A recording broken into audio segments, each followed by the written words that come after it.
स्वागत है आप सबका आपके चैनल एडवेंचर एकेडमी पर। आज 1 मई दिन बुधवार के बारे में जो भी जितने भी महत्वपूर्ण प्रश्न बनते हैं करंट अफेयर के सारे प्रश्नों को डिस्कस करेंगे। तो पहला प्रश्न से शुरुआत करेंगे। पहला प्रश्न है, बॉलीवुड के महान एक्टर ऋषि कपूर जी का 67 वर्ष की आयु में निधन हो गया है।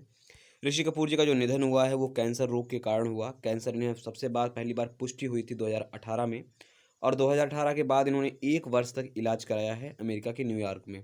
और 1 वर्ष इलाज कराने के बाद जब इन्हें कुछ राहत मिली, उसके बाद ये आते हैं मुंबई के एच एन रिलायंस हॉस्पिटल में एडमिट होते हैं और वहीं पर ये अंतिम सांस भी अपनी लेते हैं। अगर बात करें कुछ कैरियर संबंधित चीज़ों की ऋषि कपूर जी के, तो ऋषि कपूर जी ने पहली बार जो फिल्म में डेब्यू किया था तो वो बाल कलाकार के रूप में डेब्यू किया था। राज कपूर जी की फिल्म थी मेरा नाम जोकर, और मेरा नाम जोकर फिल्म से ही इन्होंने सबसे पहली बार बाल फिल्म कलाकार के रूप में डेब्यू किया था।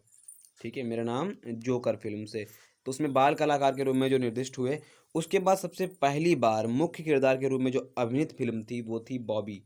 बॉबी बड़ा प्रसिद्ध फिल्म हुई, इनके साथ में थी डिम्पल कपाड़िया जी, और बॉबी फिल्म के लिए ही इन्हें फिल्म फेयर पुरस्कारों में सर्वश्रेष्ठ अभिनेता भी चुना गया था। तो बॉबी फिल्म इनकी सबसे पहली फिल्म ऐसी थी जो मुख्य किरदार के रूप में फिल्म थी।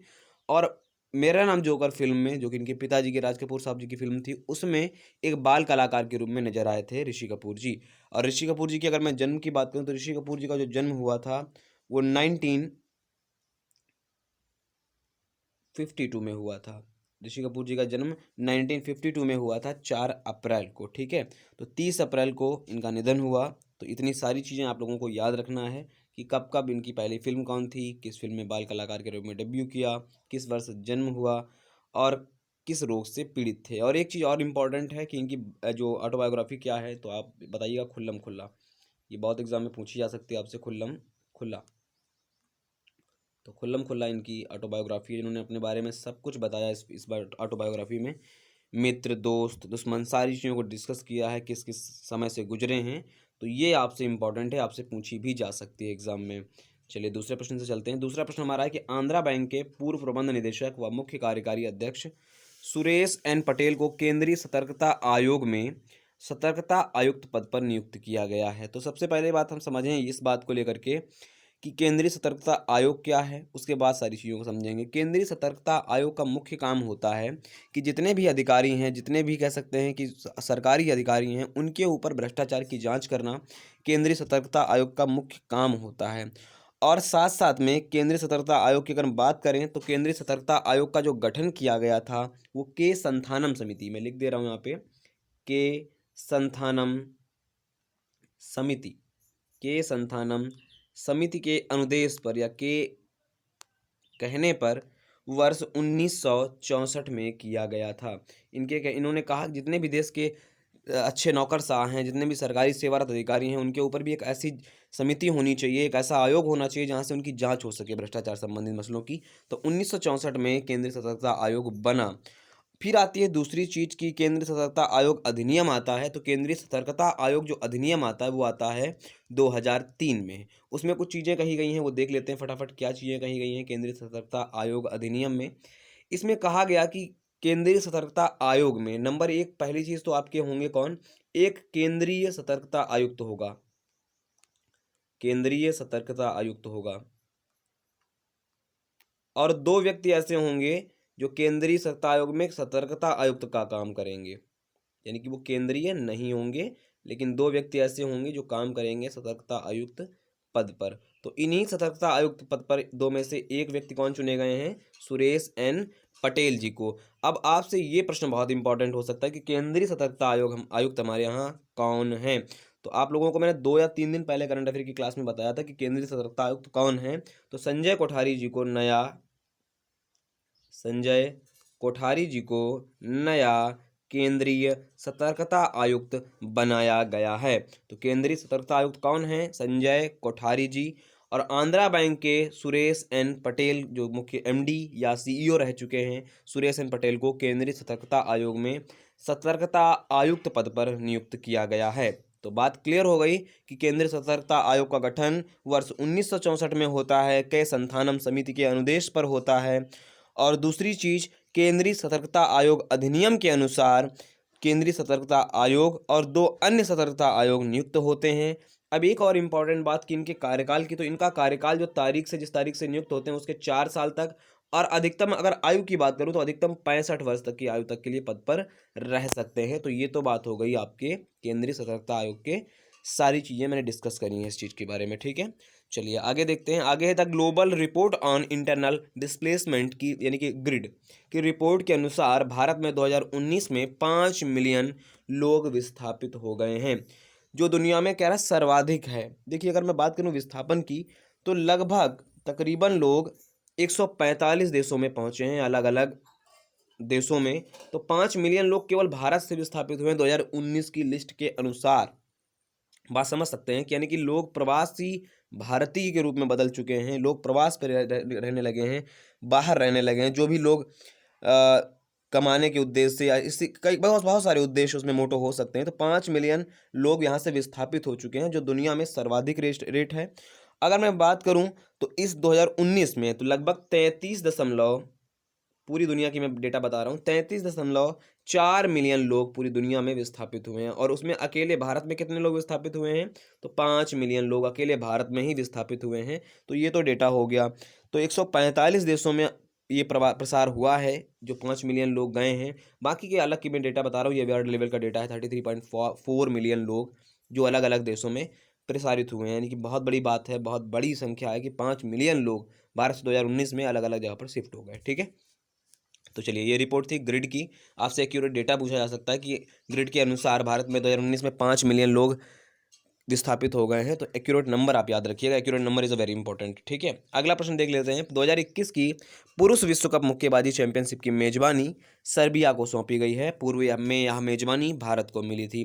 तो ये इंपॉर्टेंट ये है कि भारत को जो मिली थी, अगर भारत में होता तो भारत में पहली बार ऐसा आयोजन होता कि कि विश्व मुक्केबाजी चैंपियनशिप का आयोजन भारत में पहली बार होता। अब भारत ने क्या किया है, भारत ने यहाँ पर जो एक राशि होती है, कह सकते हैं कि मेजबानी राशि होती है, मेजबानी राशि सबमिट करनी पड़ती है, जो अंतर्राष्ट्रीय मुक्केबाजी संघ है उसे देना पड़ता है, वो देने में असफल हुआ भारत। इसलिए अंतर्राष्ट्रीय मुक्केबाजी संघ ने इसके ऊपर जुर्माना भी लगाया। तो $5 लाख का जुर्माना भारत के ऊपर लगा है, क्योंकि मेजबानी शुल्क यहाँ पर न दे पाने के कारण, पहली चीज़। दूसरी चीज़ यहाँ पर इंपॉर्टेंट ये होगा कि आपको अब याद रखना पड़ेगा कि 2021 में इसकी मेजबानी कहाँ पर होगी, तो सर्बिया में इसकी राजधानी होगी, इसका आयोजन सर्बिया में किया जाएगा 2021 की पुरुष विश्व कप मुक्केबाजी चैंपियनशिप में। अगर आपसे पूछे अब मेजबानी मिलनी किसे थी, तो मेजबानी भारत को मिलनी थी, लेकिन भारत ने मेजबानी जो राशि होती है वो जमा नहीं कर पाई। इसीलिए उस विश्व मुक्केबाजी चैंपियन संघ ने क्या किया है, $5 लाख का जुर्माना भी भारत के ऊपर लगाया है। तो ये बात याद रखिएगा। अंतर्राष्ट्रीय मुक्केबाजी संघ की स्थापना की बात करूं तो 1946 में इसकी स्थापना हुई थी, अंतर्राष्ट्रीय मुक्केबाजी संघ की। तो ये हो गया आपका चौथा प्रश्न, ठीक है। आगे देखते हैं, अगला प्रश्न देख लेते हैं। अगला है कि वैश्विक रेटिंग एजेंसी मूडीज में आप लोग सब जानते रहते हैं मूडीज के बारे में। मूडीज ने भी हाल ही में अपनी भारत की विकास दर को 0.2% घटा दिया है। अगर बात करें हम, तो मूडीज़ ने इससे पहले जो डेटा जारी किया था वो 5.2% से 2.5% तक रहने की बात कही थी मूडीज़ ने। लेकिन साथ ही साथ कहा कि 2021 और 22 में भारत की विकास दर जो बहुत अच्छे से बढ़ेगी, जीडीपी ग्रॉस डोमेस्टिक प्राइस वो बढ़ जाएगा, करीब 6.2% के आसपास रहने की बात कही थी मूडीज़ ने। मूडीज़ याद रखिएगा एक न्यूयॉर्क की रेटिंग एजेंसी है, इसका हेडक्वार्टर भी न्यूयॉर्क में ही है, और इसकी स्थापना वर्ष 1909 में हुई थी। 1909 में हुई थी मूडीज़ रेटिंग एजेंसी की। ये देश की अर्थव्यवस्था संबंधित मसलों को आंकता है, उसके ऊपर रिपोर्ट जारी करता है कि किस देश की विकास दर कितनी रहेगी, ठीक है। तो ये बात हो गई मूडीज़ की। आगे देखते हैं, घरेलू रेटिंग एजेंसी क्रिसिल हमारी मुंबई की एक रेटिंग एजेंसी है। क्रिसिल ने 2020-21 में भारत की विकास दर 3.5% से घटाकर 1.8% कर दी। यानी कि भारत की जो जीडीपी होगी वो 2020-21 में 1.8% रहने की बात कही, क्योंकि कोरोना वायरस के कारण बहुत सारी जीडीपी में लॉस हुए हैं। नए स्टार्टअप्स के लेकर के, नई नई कंपनियों से लेकर के अन्य कंपनियों तक को सबको हिट हुआ है। तो इसलिए 1.8% जो आपकी जीडीपी रहने की बात कही है क्रिसिल ने। तो क्रिसिल की हम थोड़ी सी बात कर लेते हैं। क्रिसिल के जो वर्तमान में सीईओ हैं वो हैं आशु सुयस।